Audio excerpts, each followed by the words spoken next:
Welcome back, everyone. So I know you know the feeling. You have lunch, you think it's a pretty big lunch, but then half an hour later, you feel hungry again.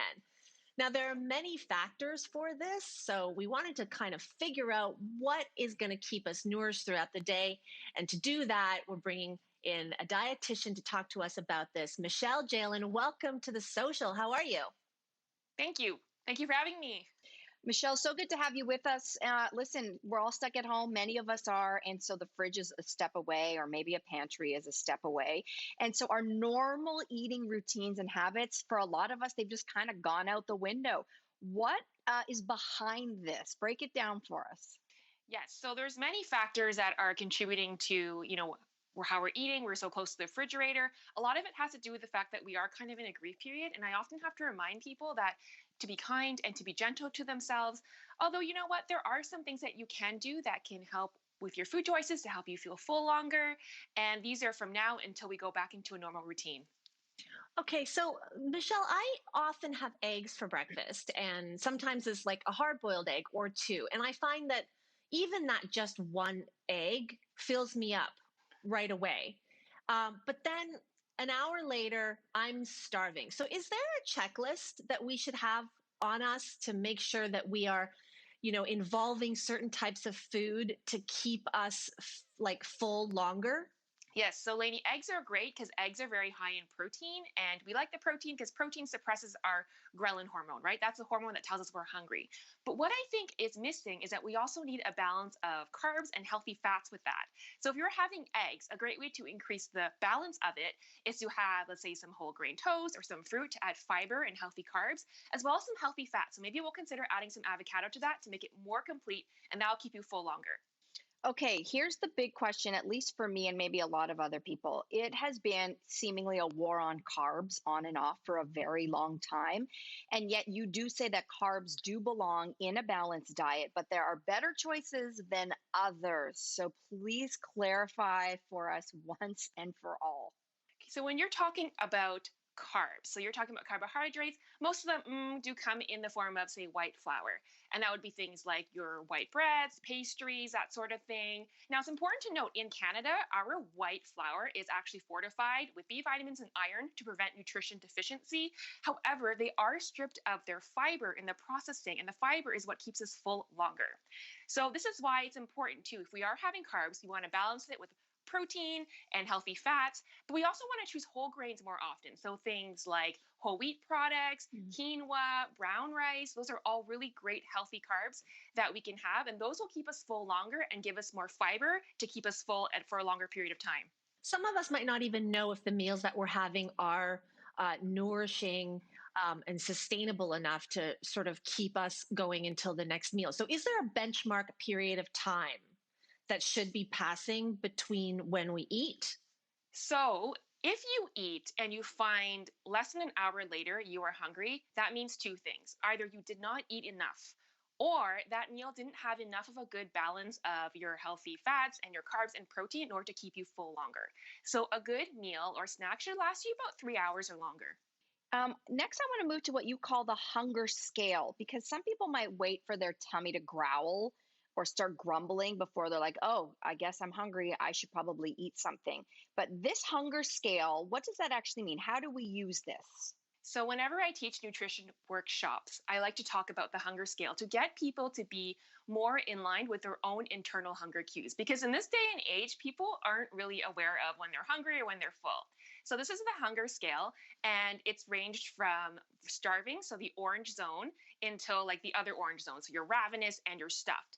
So, what we want to try to do is we don't want to wait until we get into the orange, the ravenous or the starving, in order to eat, because if we wait till then, we'll probably eat until we're on the other end, the bloated and the nauseous side, the other orange and red side on the other end. So when our stomach is growling, that's a sign, it's a warning sign that we're waiting too long to nourish our bodies. So we want to kind of wait until we're maybe in the green zone, the hungry zone, and we're more likely to eat until we are in the full zone. And that's where ideally we want to be. So it's very individual for everybody, but I try to get people to pay attention and listen to their own internal hunger cues, like when you're growling, when you think you might be hungry, and that can keep you full longer and keep you at an optimal level of hunger fullness. But there is a difference between hunger and cravings. So, what is the overlap between the two? So, when you are hungry, hunger is a biological need for food. It means I'm hungry, I have to eat now, and that is something that happens in your stomach. A craving is more psychological, and that's something that happens in our brain. So, let's say for example, you were stressed or you were like anxious about something and chocolate made you feel better. So, now maybe when you're stressed or you're anxious again, you might crave chocolate again because that helps you get through that craving period. So, there's stomach hunger, which is the hunger in your stomach. And then there's head hunger, which is what I call the cravings. And it's important to distinguish the two, stomach hunger and head hunger. Okay, so I want to dive into now activity levels and hunger levels because if you're stuck at home, there's a lot of people who are doing a lot less physical activity than we normally would. Some people are running to buses, taking transit, walking from the office to home, or what have you. And that has really drastically dropped off for a lot of us. And so, to make the link for us between our physical activity and then how that connects with our hunger levels. So everyone is different. And for some people who are sedentary, they don't have a lot of hunger and they just, maybe they're not working, they're not moving as much as they used to. And so what I find is really important is having some physical activity, some exercise, and people who are not eating can actually help to increase appetite and to make you eat healthier choices. Now, for people who are eating more and they're not as physically active, exercise is interesting because it can also decrease the ghrelin, so like the hunger hormone that tells you that you are hungry, and increase the leptin, which suppresses your hunger. So, now, of course, if you do a really hard workout, you're going to be hungry after because you've expended so much energy and you've burned all these calories. There's nothing left in your gut. But if you find that you do a tough workout, you're more likely to make a healthier choice. So if I just lifted weights for an hour, I want to nourish my body in a healthy way. So if I'm going to plan for having some healthy snacks, you're going to have maybe like a protein shake with some frozen fruit, maybe some tuna fish and some crackers, maybe cottage cheese and some fruit. Those are all great ways to help to regulate your hunger levels and to also maintain some kind of activity.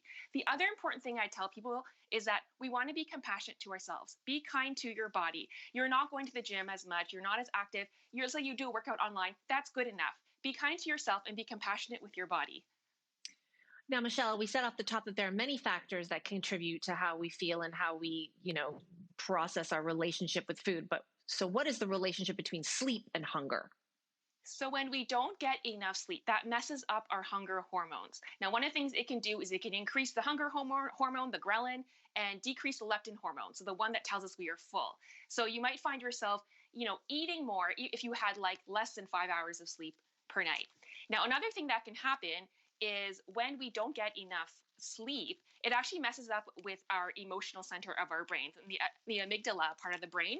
And what happens is you start to make more sort of really irrational choices around food. You start to get really tempted by other types of foods because you're not in that good mindset of making smart choices. So it's very important that you maintain a proper sleeping schedule, even though we're in a different type of routine now. So make sure you go to bed at the same time every day and you wake up at the same time. Try to get 7 to 9 hours of sleep per night, and that will help to keep your hunger levels in check and keep them normal.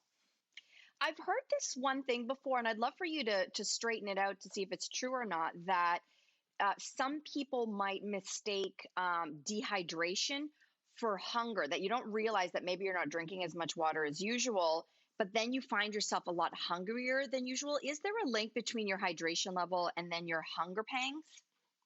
So when it comes to dehydration and hunger, those are both regulated in an area of our brain called the hypothalamus. Now, what happens when we're dehydrated is sometimes we can mistake that dehydration for hunger. Now, there are a couple ways that you can ensure that you're hydrated. First off, start your day off right by having a glass of water in the morning. That will set you in the healthy habits on the way to making sure you're hydrated throughout the day.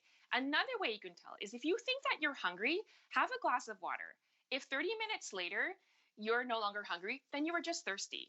If half an hour later you're hungry, that means your body needs food. Thank you so much for Michelle for all of this wonderful information. And for a recap of all of these tips, head to our website after the show. Don't go anywhere. We'll be right back.